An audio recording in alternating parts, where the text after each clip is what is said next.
இயேசு கிறிஸ்துவின் இனிதான நாமத்தில் இன்றைய ஆவிக்குரிய சிந்தனைக்கு உங்களை அன்புடன் வரவேற்கின்றோம்.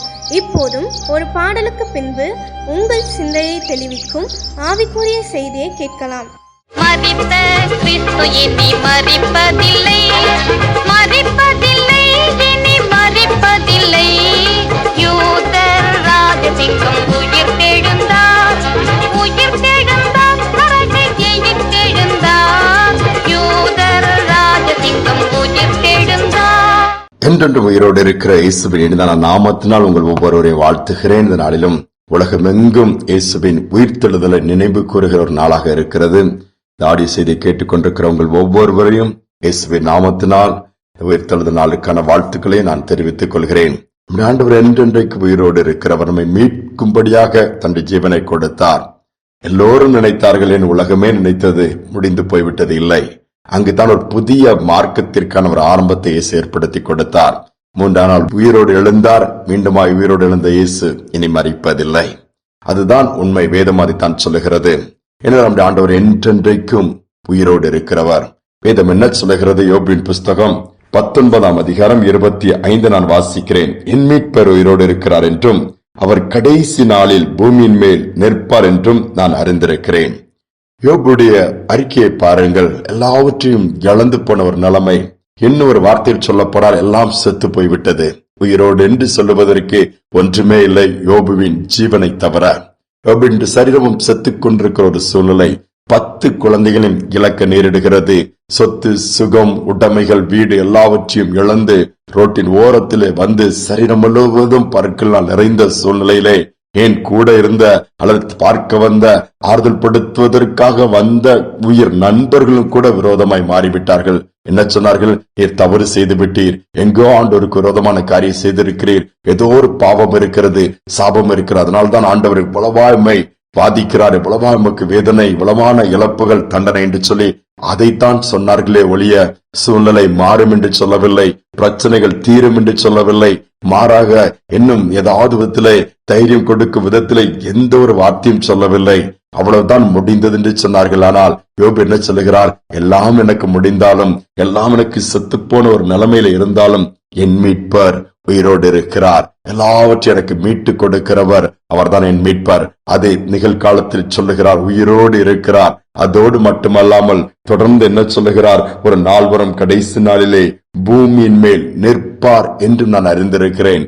சர்வ வல்லமையுள்ள தேவனாய் மீண்டுமாய் வரப்போகிறாரே, அதை குறித்தும் அப்பொழுதே சொல்லுகிறார். வேதனையிலே, இழப்புகள் மத்தியிலே நாம் அப்படி சொல்ல முடியுமா?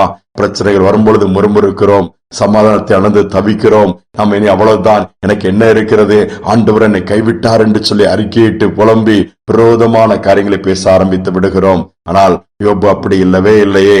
அவர் என்னை கொன்று போட்டாலும் என் ஆண்டவர் மேல் தான் நம்பிக்கை வைப்பேன் சொல்லுகிறார். உயிர்த்தெழுந்த இயேசு சீஷர்களை சந்திக்கும் போது கூட சமாதானத்தை இழந்து போயிருந்தார்கள், பயத்தோடு இருந்தார்கள், துக்கத்தோடு கூட இருந்தார்கள். எதிர்காலமே கேள்விக்குறியாக இருந்தது.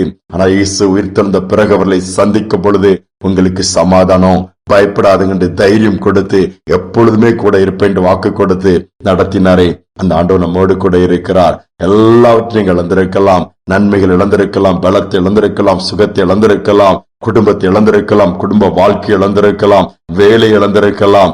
இனி அவ்வளவுதான். இல்லை இல்லை, இயேசுவை மட்டும் நீங்கள் இழக்காமல் இருப்பீர்கள் என்று சொன்னால், இயேசு மட்டும் போதும் என்று சொல்லி நீங்கள் இருப்பீர்கள் என்று சொன்னால் எல்லாவற்றையும் திரும்ப பெற்றுக் கொள்ள முடியும் என்றால் ஜீவனோடு கூட இருக்கிறார். பட்டு போன மரத்தையும் துளிர்க்க வைக்க முடியும். ஒரு அருமையான தாய் சொன்ன காரியம் என்னை ஆச்சரியமுட்டி இருந்தது. 2 பெண் குழந்தைகள் சிறு பிள்ளைகளா இருக்கும் பொழுதே கணவன் சடுதியாய் மரித்து விடுகிறார். மரித்த உடனே ஒரே கண்ணீர். இந்த ஹவுஸ் ஒய்ஃப் உங்களுக்கு எதுவுமே தெரியாது. என்ன, ஆண்டவர் உண்டு, ஆலயம் உண்டு, வீடு உண்டு, பிள்ளைகள் உண்டு, கணவன் சம்பாத்தியம் பண்ணி கொண்டு வருகிறது, பொருட்களை வாங்கி வீட்டிற்கான காரியங்களை பார்த்துக் கொள்வார்கள். அவ்வளவுதான். நேரம் கிடைக்கும் பொழுது ஜெபத்தில் செலவிடுவார்கள். ஆனால் திடீரென்று நம் மரணம், கணவனின் மரணம் இவர்களை ஒழிக்கிறது. வெளி உலகமே எனக்கு தெரியாதே. 2 பெண் குழந்தைகளை எப்படி படிக்க வைப்பேன், எப்படி ஆளாக்குவேன், எப்படி அவருடைய வாழ்க்கையின் திருமண வாழ்க்கைகளை ஏற்படுத்தி கொடுப்பேன். அங்கலாய்ப்போடு கூட பல வேதனையான எண்ணங்கள் முன்பாக வந்து போகிறது. உலகமே முன்பாக இருளாக மாறிவிட்டது. இந்த சூழ்நிலை அடக்க ஆராதனை முடிந்து எல்லாம் வந்து விட்டார்கள். அடுத்து நாட்கள் சென்றது. ஒரு நாள் ஆறுதல் கூட்டம் வைக்கணும், அதுக்கு முன்பாக கல்லறையை கட்டணும்னு சொல்லி எல்லாரும் உறவினர்கள் சொல்லும் போது சரி அதுல ஒரு வசனத்தை போடுவாங்க. என்ன வசனம் போடும்போது, அப்போ நான் போய் பார்க்கும் பொழுதெல்லாம் எனக்கு ஆறுதலா இருக்கணுமேன்னு சொல்லி ஜெபிக்கும் போது ஒரு வசனம் அவர்களுக்கு மனதில் படுகிறது, என் மீட்பர் உயிரோடு இருக்கிறார். இந்த வசனத்தை எழுதுங்கள் சொல்லி சொல்லும் போது அதை எழுதினார்கள். இவர் கணவன் இறந்து விட்டாரேன்னு சொல்லி போய் பார்க்கும் பொழுதெல்லாம் அந்த வசனம் பேசுமா, உன் கணவன் வேணுமானால் இறந்திருக்கலாம், என்று சமூகத்தில் இருக்கிறான், ஆனால் உன் மீட்பராகிய நான் உயிரோடு தான் இருக்கிறேன். ஆண்டவரே, இந்த சகோதரியோடு பேசுவது போல இருக்குமாம். இந்த வார்த்தை புது பலனை கொண்டு வந்தது. பிள்ளைகளை படிக்க வைத்தார்கள், ஆளாக்கினார்கள், திருமணம் செய்து வைத்து அவர்கள் வாழ்ந்திருக்கிறதை பார்க்க முடியாத பாக்கியத்தை கொடுத்திருக்கிறார் என்று அவள் சொல்லி ஆண்டவரை மகிமைப்படுத்தினார்கள். அதுதானே உண்மை. இன்னைக்கு உலகத்தில் உள்ள உறவுகள் எல்லாம் மரித்து போகும், பிரிந்து போகும், கரைந்து போகும், காணாமல் போகும், விலகி போகும். இயேசுவின் அன்பு மாறவே மாறாது.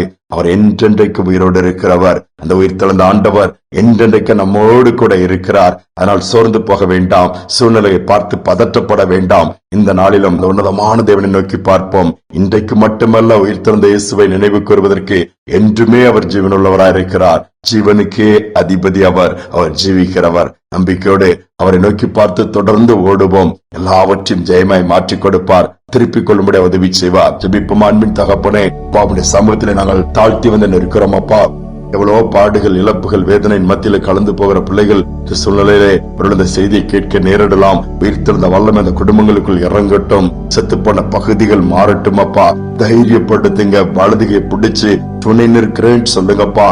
எல்லாம் முடிந்து போயிட்டுன்னு சொல்லி இல்ல, நான் இருக்கிறேன், புதிய ஆரம்பத்தை நீ பார்ப்பாயின்னு சொல்லி வார்த்தையை கொடுத்து உற்சாகப்படுத்துங்க. கண்ணீரை தொடங்க. இந்த நாளில ஒரு புது பலனப்பா, அந்த உயிர்த்தெழுந்த உடனே சீஷர்களை சந்தித்து உங்களுக்கு சமாதானம் சொல்லி தைரியம் கொடுத்த அதே சுபானவர் இருளிலே, வேதனையிலே, இழப்புகளிலே, கண்ணீரிலே எல்லாம் வறுமையாய் போய்விட்டது என் வாழ்க்கைன்னு சொல்லி இருக்கிற அந்த சூழலில் இருக்கிற பிள்ளைகளை சந்திப்பீராக. உடைய வார்த்தை அவருடைய காதுகளில் தொனிக்கட்டும், அவருடைய கண்கள் உண்மை பார்க்கட்டும், அற்புதங்கள் நடக்கட்டும், பெரிய காரியங்களை செய்யும். துதிகனமை ஏற்றுக்கொள்ளும். இயேசுவின் நாமத்தில் வேண்டிக் கொள்கிறனால பிதாவே, ஆமேன், ஆமேன். சூழ்நிலைகள் எல்லாம் அழிந்து போனாலும், மறைந்து போனாலும், செத்து போனாலும் இயேசு உயிரோடு இருக்கிறார். மீண்டுமாய் அவைகளை உயிர்ப்பிக்க அவர் வல்லவராக இருக்கிறார். அந்த உயிர்ப்பிக்கிற இயேசு கூட இருக்கிறபடினால் சந்தோஷமாய் அவர் என்றென்றைக்கு நம்மோடு கூட இருப்பார். நம்பிக்கையோடு இந்த நாளை தொடருவோம். மீண்டுமாய் நாளை தினம் சந்திப்போம்.